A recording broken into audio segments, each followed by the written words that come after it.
राधे राधे दोस्तों, आज हम शिव पुराण का पाठ शुरू करते हैं। शुरू करने से पहले मेरी आप सबसे विनती है कि मेरे चैनल को सब्सक्राइब, लाइक और शेयर करना ना भूलें, ताकि हम आपके लिए अच्छी अच्छी कथाएं और पुराणे ला सकें। ओम नमः शिवाय। चलो आइए शुरू करते हैं। राधे राधे दोस्तों, आपका फिर से स्वागत है मेरे YouTube चैनल राधे श्याम में। आज हम आपको आगे की कथा सुनाते हैं, जिसमें वराह कल्प में होने वाले शिव जी के प्रथम अवतार से लेकर नवम वृषभ अवतार का वर्णन। ब्रह्मा जी कहते हैं, वहां वे मुझ अविनाशी को तत्वत जानकर मेरे भक्त हो जाएंगे तथा जन्म, जरा और मृत्यु से रहित होकर पर ब्रह्म की समाधि में लीन हो रहेंगे। वत्स पितामह, उस समय मनुष्य ध्यान के अतिरिक्त दान, धर्म और कर्म हेतु के साधनों द्वारा मेरा दर्शन नहीं कर पाएंगे। क्यों दूसरे द्वापर में प्रजापति सत्य व्यास होंगे। उस समय में कलयुग में सुतार नाम से उत्पन्न होऊंगा। वहां भी मेरे दुंदुभि, सतरूप, हर्षिक और केतुक नामक 4 वेदवादी द्विज शिष्य होंगे। वे चारों ध्यान योग के बल से मेरे नगर को जाएंगे और मुझे अविनाशी को तत्व जानकर मुक्त हो जाएंगे। तीसरे द्वापर में जब भार्गव नामक व्यास होंगे, तब मैं भी नगर के निकट ही दमन नाम से प्रकट होऊंगा। उस समय भी मेरे विशोक, विशेष, विपाप और पाप नाशक नामक 4 पुत्र होंगे।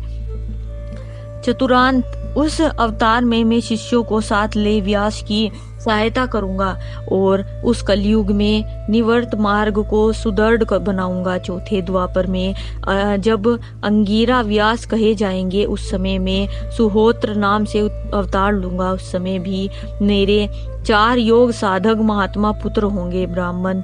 उनके नाम होंगे सुमुख, दुर्मुख, दुर्मर्द और दुर्ति कर्म। उस अवसर पर भी इन शिष्यों के साथ में व्यास की सहायता में लगा रहूंगा। 5वें द्वापर में सविता व्यास नाम से कहे जाएंगे, तब मैं कंक नामक महातपस्वी योगी होऊंगा, ब्राह्मण। वहां भी मेरे 4 योग साधक महात्मा पुत्र होंगे। उनके नाम बतलाता हूँ, सुनो। सनक, सनातन, प्रभावशाली, सनंदन और सर्वव्यापी, निर्मल तथा अहंकार रहित संत कुमार। उस समय भी कंक नामधारी में श्वेता नामक व्यास का सहायक बनूंगा और निर्वित मार्ग को बढ़ाऊंगा। पुनः 6ठे द्वापर के प्रवर्तक होने पर जब मृत्यु लोक कारक व्यास होंगे और वेदों का अभिभावक करेंगे, उस समय भी मैं व्यास की सहायता करने के लिए लोकाक्षिक नाम से प्रकट होऊंगा और निर्वित पृथक की उन्नति करूंगा। वहां भी मेरे 4 सुदृढ़व्रती शिष्य होंगे। उनके नाम होंगे सुदामा, विरजा, संजय और विजय। विधेय 7वें द्वापर के आरंभ में सतक्रतु नामक व्यास होंगे। उस समय भी मैं योग मार्ग में परम निपुण जेगिष्यव नाम से प्रकट होऊंगा और काशीपुरी में गुफा के अंदर दिव्य देश में कुशासन पर बैठकर योग को सुदृढ़ बनाऊंगा तथा सतक्रतु नामक व्यास की सहायता और संसार भय से भक्तों का उद्धार करूंगा। उस युग में भी मेरे शाश्वत योगीश, मेघवाहा और सुवाहा नामक 4 पुत्र होंगे। 8वें द्वापर के आने पर मुनीश्वर विशिष्ट वेदों का विभाजन करने वाले वेद व्यास होंगे।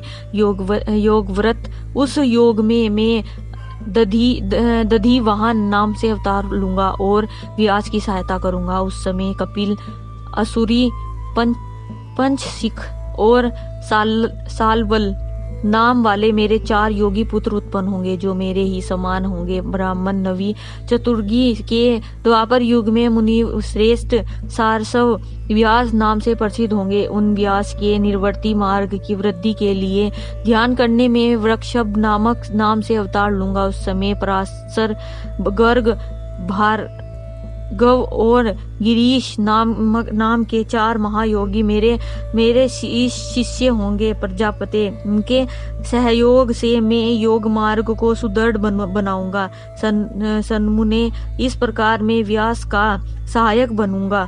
ब्राह्मण, उसी रूप से मैं बहुत से दुखी भक्तों पर दया करके उनका भव सागर से उद्धार करूंगा। मेरा वह वृषभ नामक अवतार योग मार्ग का प्रवर्तक, शासव, व्यास के मन को संतोष देने वाला तथा नाना प्रकार से रक्षा करने वाला होगा। उस अवतार में मैं भृदायु नामक राजकुमार को, जो विष दोष से मर जाने के कारण पिता द्वारा त्याग दिया जाएगा, जीवन प्रदान करूंगा। तदंतर उस राजपुत्र की आयु के 16वें वर्ष में वृषभ ऋषि, जो मेरे ही अंश है, उनके घर पधारेंगे। प्रजापति, उस राजकुमार द्वारा पूजित होने पर वे सुदूर पधारी कृपालु मुनि उसे राजधर्म का उपदेश करेंगे।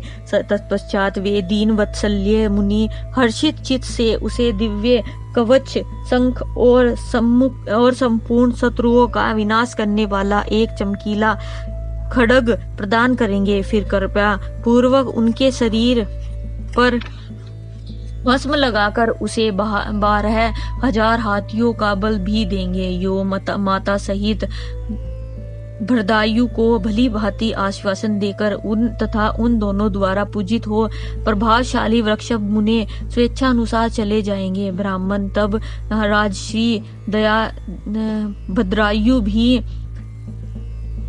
रिपुगणों को जीतकर और कीर्ति मालिनी के साथ विवाह करके धर्म पूर्वक राज्य करेगा। मुने, मुझ शंकर का वह वृषभ नाम नवा अवतार ऐसा प्रभावशाली होगा, वह तत्पुरुषों की गति तथा दीनों के लिए बंधु सा हितकारी होगा। मैंने उसका वर्णन तुम्हें सुना दिया है। यह वृषभ चरित्र परम पावन, महान तथा स्वर्ग, यश और आयु को देने वाला है, अतः इसे यत्न पूर्वक सुनना चाहिए।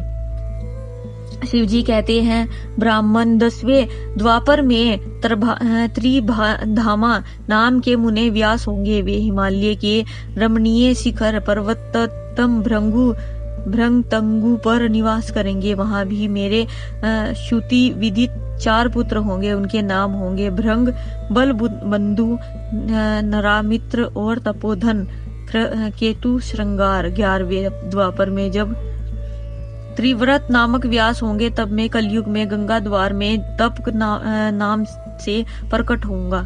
आज की कथा हम समाप्त करते हैं। आगे की कथा आपको कल सुनाएंगे। ओम नमः शिवाय। अगर आपको मेरी वीडियो अच्छी लगी तो बेल आइकन दबाना ना भूलें, ताकि आपको मेरे आने वाली वीडियोस का नोटिफिकेशन मिलता रहे। धन्यवाद। ओम नमः शिवाय।